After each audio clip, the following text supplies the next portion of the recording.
ആദി മൂത്ത്. ഹലോ. പരമാവധി ശബ്ദം മൃദുവാക്കി അവൻ ചോദിച്ചു. തിരക്കിലായിരുന്നു? ആദ്യം അവളുടെ ശബ്ദം അതായിരുന്നു. ആ, കുറച്ച്. താല്പര്യമില്ലാതെ അവൻ പറഞ്ഞു. ഇത് അമ്മയുടെ ഫോണാണ്, എനിക്ക് ഫോണില്ല. ഒച്ച താഴ്ത്തിയാണ് അവൾ സംസാരിച്ചത്. നന്നായി. ആശ്വാസത്തോടെ അവൻ പറഞ്ഞു. എന്ത്? അല്ല, ഇപ്പോഴത്തെ കാലത്ത് ഫോൺ ഇല്ലാതിരിക്കുന്നതാണ് നല്ലതെന്ന് പറഞ്ഞതാ. അമ്മ വരുന്നതിന് മുമ്പ് സംസാരിക്കാമെന്ന് കരുതിയ ഞാൻ വിളിച്ചത്. ബുദ്ധിമുട്ടാണോ ചേട്ടാ? നിഷ്കളങ്കമായ ചോദ്യം ചോദിച്ചവൾ. ഇല്ല, നീ പറ. പ്രത്യേകിച്ചൊന്നുമില്ല. ഒരു വട്ടം കൂടി പറയുമോ? കെഞ്ചുന്ന പോലെ അവൾ ചോദിച്ചു. എന്ത്? വൈകുന്നേരം പറഞ്ഞ പോലെ എന്നെ ഇഷ്ടമാണെന്ന്. അന്നേരം അനന്തുവേട്ടൻ പറഞ്ഞ സന്തോഷത്തിൽ ഞാനൊന്നും കേട്ടില്ല. എപ്പോൾ ഒന്ന് കേൾക്കാനാ? ഒന്ന് പറയാമോ ചേട്ടാ? ആനന്ദുവിന് ദേഷ്യം വന്നു തുടങ്ങിയിരുന്നു. പക്ഷെ അത് മറച്ചു വെച്ചാണ് അവൻ സംസാരിച്ചത്. എനിക്ക് ഇഷ്ടമാണെന്ന് ഞാൻ പറഞ്ഞില്ലേ? അത് പിന്നെ പറയണോ? കേൾക്കാനുള്ള കൊതി കൊണ്ടല്ലേ അനന്തുവേട്ടാ? പ്ലീസ്, റൊമാൻറ്റിക് ആയിട്ടൊന്ന് പറ. ദിവ്യയുടെ മറുപടി കേട്ടപ്പോൾ അവന് ദേഷ്യമാണ് വന്നത്. അയ്യേ, എനിക്ക് അങ്ങനെയൊന്നും പറയാൻ അറിയില്ല. ഇഷ്ടമാണെന്ന് പറഞ്ഞാൽ ഇഷ്ടമാണ്. വേറെ അലങ്കാരങ്ങളൊന്നും ചേർക്കാൻ എനിക്കറിയില്ല. വിശ്വസിക്കാൻ പറ്റുമെങ്കിൽ വിശ്വസിക്കും. ഉറച്ചുള്ള അവൻ്റെ മറുപടിയിൽ ആദ്യം ഒരു വേദന തോന്നിയെങ്കിലും കൂട്ടുകാരും മറ്റും പറഞ്ഞു കേട്ടിട്ടുള്ള പരിചിതരായ കാമുകന്മാരിൽ നിന്നും വ്യത്യസ്തമായ ശൈലി അവൾക്ക് ഇഷ്ടമായിരുന്നു. അല്ലെങ്കിലും അവനിൽ നിന്ന് കൂടുതലൊന്നും പ്രതീക്ഷിക്കാൻ അവൾക്കും ഉണ്ടായിരുന്നില്ല. ഒന്നും പ്രതീക്ഷിക്കാനില്ലാത്തവൾക്ക് ഇതുതന്നെ ധാരാളമായിരുന്നു. തൻ്റെ ഉള്ളിൽ അനന്തു എന്നാൽ മറ്റൊരാളോട് തനിക്ക് വിവർത്തനം ചെയ്തു കൊടുക്കാൻ അറിയാത്ത ഒരു ഭാഷയാണ്. ആകർഷണം തോന്നി തുടങ്ങിയ കാലം മുതൽ ഹൃദയത്തിൽ പേറുന്ന പ്രിയ സ്വപ്നം. അവനോർമ്മയിൽ മാത്രം ജീവിക്കുന്ന പെണ്ണൊരുത്തി.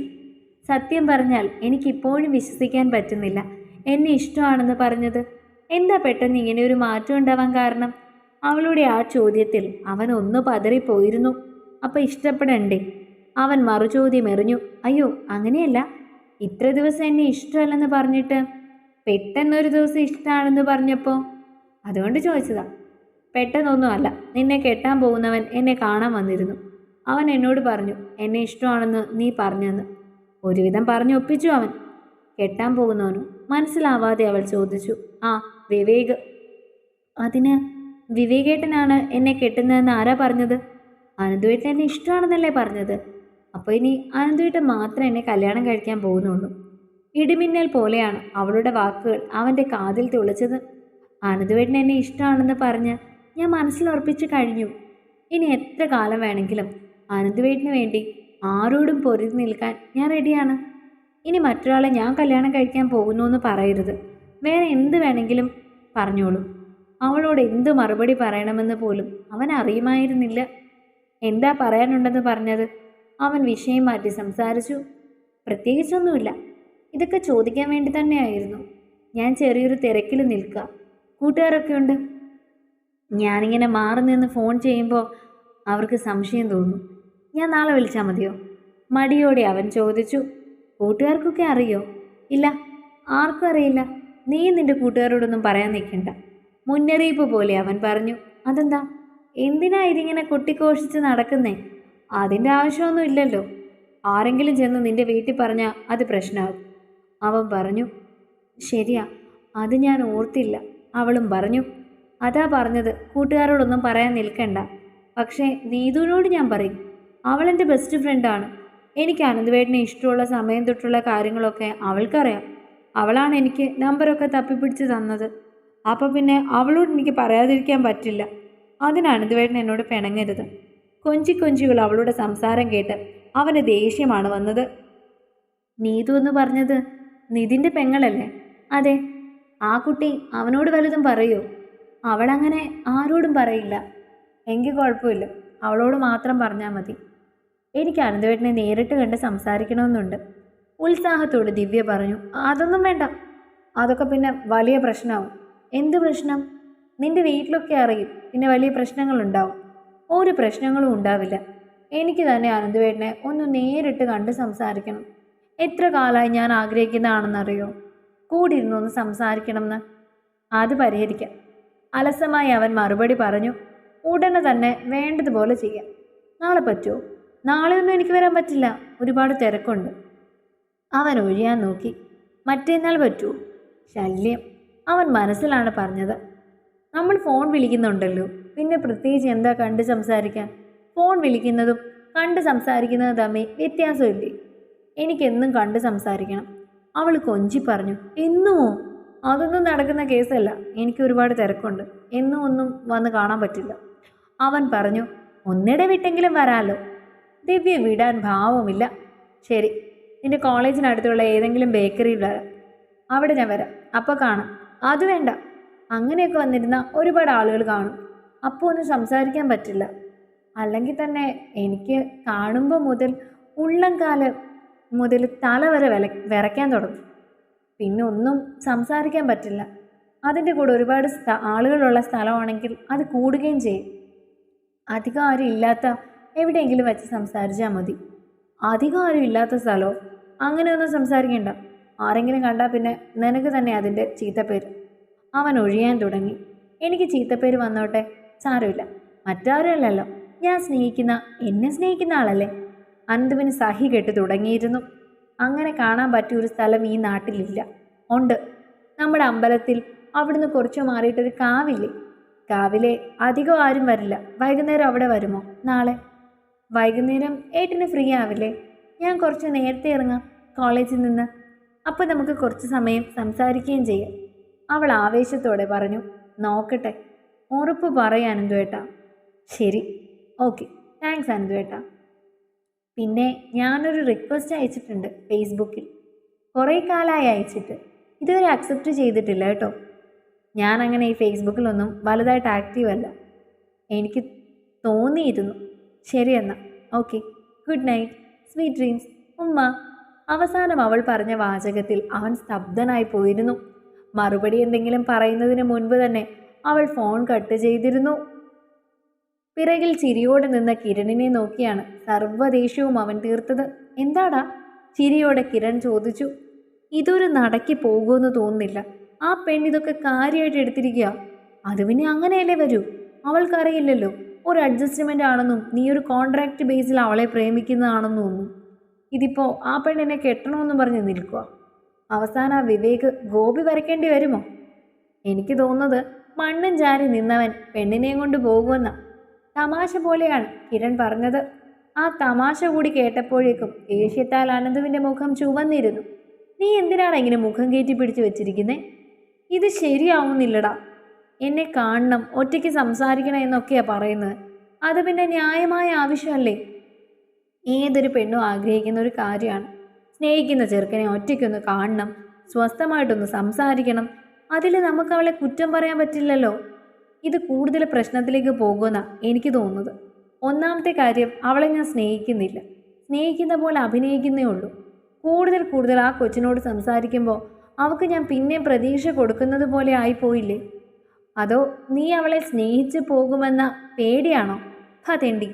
അനന്തുവിന് ദേഷ്യമായി. ആ വിവേക് നിന്നോട് പറഞ്ഞതിന് അർത്ഥം ഈ പശുവിനെ പച്ചപ്പുല്ല് കാണിക്കുന്ന പോലെ അവളെ നിർത്തിക്കൊണ്ടിരിക്കണം എന്ന്. ഇപ്പം കിട്ടുമെന്ന് പറഞ്ഞു. പക്ഷെ കിട്ടാനും പാടില്ല. ഞാൻ ഏതായാലും അയാളെ ഒന്ന് വിളിക്കട്ടെ. അതും പറഞ്ഞ് അനന്തു പെട്ടെന്ന് തന്നെ വിവേകിൻ്റെ നമ്പർ ഡയൽ ചെയ്തിരുന്നു. വിളിച്ച നിമിഷങ്ങൾക്കകം തന്നെ വിവേക് ഫോണെടുത്തു. ഹലോ അനന്തു, എന്തായി ഡെവലപ്മെൻ്റ് ഒക്കെ? അവളെ കണ്ട് കാര്യം പറഞ്ഞോ? വിവേക് ചോദിച്ചു. കാണിക്കുകയും കാര്യം പറയുകയൊക്കെ ചെയ്തു. പക്ഷേ ആ പെങ്കൊച്ചു പറയുന്നത് എന്നെ ഒറ്റയ്ക്ക് കാണണം, സംസാരിക്കണമെന്നൊക്കെയാണ്. ഇതൊന്നും നമ്മൾ പറഞ്ഞ ഡീലിലുണ്ടായിരുന്നില്ല. അങ്ങനെ പറഞ്ഞാൽ എങ്ങനെ ശരിയാകും അനന്തു? താൻ പ്രേമിക്കുന്നു എന്ന് പറയുമ്പോൾ അവൾക്ക് വിശ്വാസം വേണ്ടേ? അത് കാണുകയും സംസാരിക്കുകയും വേണം. പിന്നെ അനന്തു നല്ലൊരു പയ്യനാണെന്ന് ഞാൻ വിശ്വസിക്കുന്നത്. കാണുന്നതിലും സംസാരിക്കുന്നതിലും അപ്പുറം മറ്റൊന്നും ഉണ്ടാവരുത്. മറ്റൊരാളുടെ പെണ്ണാണെന്ന ബോധം ഉണ്ടാവണം. വിവേക് ഒന്ന് ഊന്നി പറഞ്ഞു. താൻ എന്താടോ ഈ പറയുന്നത്? ഞാൻ അങ്ങനെ വരമ്പത്ത് ഒരു പെണ്ണിൻ്റെ രൂപം കൊത്തിവെച്ചാൽ അതിന് പുറകെ പോകുന്ന ഒരാളൊന്നുമല്ല. എനിക്കിങ്ങനെ പഞ്ചാര അടിച്ച് സംസാരിക്കാൻ അറിയില്ല. എനിക്ക് അവളെ കാണാനും സംസാരിക്കാനും പറ്റില്ലെന്ന് പറയാനാണ് ഞാൻ തന്നെ വിളിച്ചത്. അപ്പോഴാണ് ഒരുമാതിരി വൃത്തികേട് പറയുന്നത്. വിവേകിന് ശരിക്കും ദേഷ്യം വന്നു തുടങ്ങിയിരുന്നു. അവനെ ഒപ്പം നിർത്തേണ്ടത് തൻ്റെ ആവശ്യമായതുകൊണ്ട് സ്വയം നിയന്ത്രിച്ചു. അനന്തു നല്ല പയ്യനാണെന്ന് എനിക്ക് അറിയാവുന്നതുകൊണ്ടല്ലേ ഞാൻ തന്നെ ഈ പരിപാടിക്ക് വിളിച്ചത്. ഇല്ലെന്നുണ്ടെങ്കിൽ ഞാൻ കല്യാണം കഴിക്കാൻ പോകുന്നൊരു പെൺകുട്ടിയെ വിശ്വസിച്ച് ഞാൻ അനന്തുവിൻ്റെ കൈകളിലേക്ക് ഏൽപ്പിക്കുമോ? അതുകൊണ്ടല്ലേ ഞാൻ വിശ്വാസത്തോടെ ഇരിക്കുന്നത്. ഒന്ന് കണ്ട് സംസാരിച്ചു എന്ന് വെച്ച് എന്ത് സംഭവിക്കാനാ? നിങ്ങൾ തമ്മിൽ കാണണം, സംസാരിക്കണം. സ്നേഹിക്കുന്നുണ്ടെന്ന് അവൾക്ക് ബോധ്യമാകണം. അതിനീ കാണലും സംസാരിക്കലും ഒക്കെ അത്യാവശ്യം തന്നെയാണ്. മറ്റന്നാൾ ഞാൻ തിരിച്ചു പോകും. അതിനു മുമ്പ് ഞാൻ അമ്മാവനെ കാണുന്നുണ്ട്. അല്ല, നിങ്ങൾ തിരിച്ചുപോയ കാര്യങ്ങളൊക്കെ എങ്ങനെ? അനന്തു ചോദിച്ചു. അതോർത്ത് വിഷമിക്കേണ്ട. എന്നെ എപ്പോൾ വിളിച്ചാലും കിട്ടുന്നൊരു നമ്പറുണ്ട്. എൻ്റെ വീട്ടിൽ പോലും അറിയാത്ത നമ്പർ. അത് ഞാൻ തന്നിട്ട് പോകും. മാത്രമല്ല, കാശ് എപ്പോഴും ആവശ്യമെന്ന് വെച്ചാൽ എന്നെ വിളിച്ചാൽ മതി. അപ്പോൾ ഞാൻ തന്നെ ഇട്ട് തരികയും ചെയ്തുകൊള്ളാം. എനിക്കും നാട്ടിൽ ഒരുപാട് നിൽക്കാൻ പറ്റിയ അവസ്ഥയിലല്ല. ഞാൻ പറഞ്ഞല്ലോ, തിരിച്ചു വരുന്നത് വരെ മതി. കഴിയുന്നത് വേഗം ഞാൻ തിരിച്ചു വരും. 1 വർഷമൊന്നും വേണ്ടി വരില്ല. അതിനു മുമ്പ് തന്നെ തിരിച്ചു വരാനാണ് നോക്കുന്നത്. അതുവരെ മാത്രം സഹായിച്ചാൽ മതി. അതിന് താൻ പ്രതീക്ഷിക്കുന്നതിലും നമ്മൾ പറഞ്ഞതിലും കൂടുതൽ സഹായം ഞാൻ ചെയ്യും. അനന്തു എനിക്ക് ചെയ്തു വരുന്നത് വലിയൊരു ഉപകാരം തന്നെയാണ്. വീണ്ടും വീണ്ടും അവനെ വരുതിയിൽ നിർത്താൻ മോഹവാക്കുകളാൽ അവനെ പ്രലോഭിപ്പിച്ചുകൊണ്ടിരുന്നു. വിവേക് അവസാനം ഫോൺ കട്ട് ചെയ്തപ്പോഴും മനസ്സിലിരുന്ന ആരോ ഇതൊന്നും ശരിയല്ലെന്ന് പറയുന്നു. ശരിയല്ലെന്ന് മനസ്സിൻ്റെ മറുഭാഗം വാദിക്കുന്നു. എന്നാൽ ഒരു ഭാഗം തൻ്റെ നിസ്സഹായ അവസ്ഥ വിളിച്ചു പറയുന്നു. അസ്വസ്ഥമായ മനസ്സോടെയായിരുന്നു അനന്തു വീട്ടിലേക്ക് പോയിരുന്നതും.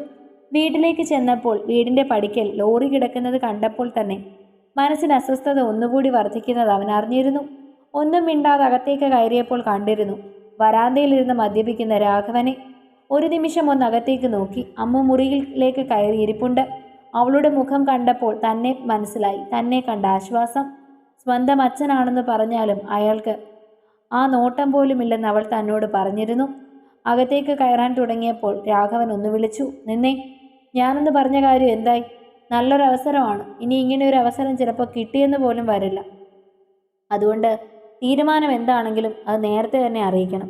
എനിക്ക് പ്രത്യേകിച്ച് തീരുമാനമൊന്നുമില്ല. ഉടനെ ഞാൻ ഈ നാട്ടിൽ നിന്ന് എങ്ങോട്ടും പോകാൻ ഉദ്ദേശിക്കുന്നില്ല. അറുത്തു മുറിച്ച് അവൻ മറുപടി പറഞ്ഞു. ഉടനെ തന്നെ അകത്തു നിന്നും അമ്പിളിയും ഇറങ്ങി വന്നു. അങ്ങനെ പറഞ്ഞാൽ എങ്ങനെയാണ്? ഈ വീട്ടിലാകെയുള്ള ആൺതരിയാണ്. നീ ഒന്ന് രക്ഷപ്പെട്ടാലല്ലേ ഈ കുടുംബം രക്ഷപ്പെടൂ. തവണ മുടങ്ങിയെന്നും പറഞ്ഞ് ബാങ്കിൽ നിന്ന് മിനിഞ്ഞാന്ന് കൂടി ഇവിടെ വന്നിരുന്നു. നീയൊന്നും അറിയുന്നില്ലല്ലോ. ഇനി നോട്ടീസ് പതിപ്പിച്ച് കഴിയുമ്പോഴേ അറിയത്തുള്ളൂ. അമ്മൂന് പഠിക്കണം. അവള് വലുതായിക്കൊണ്ടിരിക്കുക. അവളുടെ കല്യാണം, അങ്ങനെ ഓരോ കാര്യങ്ങളും. എന്നെക്കൊണ്ടോ രാഘവേട്ടനെ കൊണ്ടോ ഒന്നും കൂട്ടിയാൽ കൂടില്ല. നീ ആണൊരുത്തൻ ഈ കുടുംബത്തിലുണ്ടായിട്ട് ഇത്രയും പ്രായമായിട്ടും നീ പഠിച്ചുകൊണ്ട് നടക്കുക. കുടുംബത്തിന് വേണ്ടി ഒന്നും ചെയ്യുന്നില്ല. വല്ലപ്പോഴും ഒരു കാറ്ററിങ്ങിനോ പെയിൻറ് പണിക്കോ പോയി കിട്ടുന്നത് കൊണ്ട് ഇവിടെ എന്തെങ്കിലും കാര്യത്തിനാകുമെന്ന് നിനക്ക് തോന്നുന്നുണ്ടോ നന്ദു? നീ എന്തെങ്കിലും ഉത്തരവാദിത്തമില്ലാതായി പോയതെന്നാ ഞാൻ ഓർക്കുന്നത്. പറഞ്ഞു തുടങ്ങിയപ്പോഴേക്കും അമ്പിളി കരഞ്ഞു പോയിരുന്നു. അമ്മ എന്തൊക്കെ പറഞ്ഞാലും ഞാൻ ഉടനെ ഈ നാട്ടിൽ നിന്ന് പോവില്ല. എനിക്കങ്ങനെ പോകാൻ പറ്റില്ല. അതെന്താ നിനക്ക് നാട്ടിൽ നിന്ന് പോകാൻ പറ്റാത്തെ? കുറേ കൂട്ടുകാരുണ്ടല്ലോ, അവർ പറഞ്ഞിട്ടുണ്ടാവും. ദേഷ്യം വന്ന് തുടങ്ങിയിരുന്നു അമ്പിളിക്ക്. അതൊന്നുമല്ല, എന്നെ വിശ്വസിക്കുന്ന ഒരു പെണ്ണുണ്ട്. ഞാനും നല്ലൊരു ജോലി നോക്കിക്കൊണ്ടിരിക്കുക ഈ നാട്ടിൽ തന്നെ. അവളെ ഒറ്റയ്ക്കാക്കിയിട്ട് എനിക്ക് പോകാൻ പറ്റില്ല. മാത്രമല്ല, അവൾക്ക് വീട്ടിൽ കല്യാണം ആലോചിച്ചുകൊണ്ടിരിക്കുക. ഈ സമയത്ത് ഞാനിവിടെ വേണം. വിളിച്ചുകൊണ്ട് വന്ന് നോക്കാൻ എനിക്ക് മാർഗവുമില്ല. എങ്കിലും തൽക്കാലം ആത്മധൈര്യം പകരാനെങ്കിലും ഞാനിവിടെ വേണം. അതുകൊണ്ട് അക്കാര്യത്തിൽ എന്തെങ്കിലും ഒരു തീരുമാനം ആവാതെ ഞാൻ ഈ നാട്ടിൽ നിന്ന് പോവില്ല. അത്രയും പറഞ്ഞ് അകത്തേക്ക് കയറാൻ തുടങ്ങിയപ്പോൾ അവൻ്റെ മറുപടിയിൽ അമ്പിളിയും രാഘവനും ഒരുപോലെ ഞെട്ടി. ഒപ്പം അമൃതയും. ബാക്കി ഭാഗങ്ങൾക്ക് വേണ്ടി ചാനൽ സബ്സ്ക്രൈബ് ചെയ്യാൻ മറക്കല്ലേ.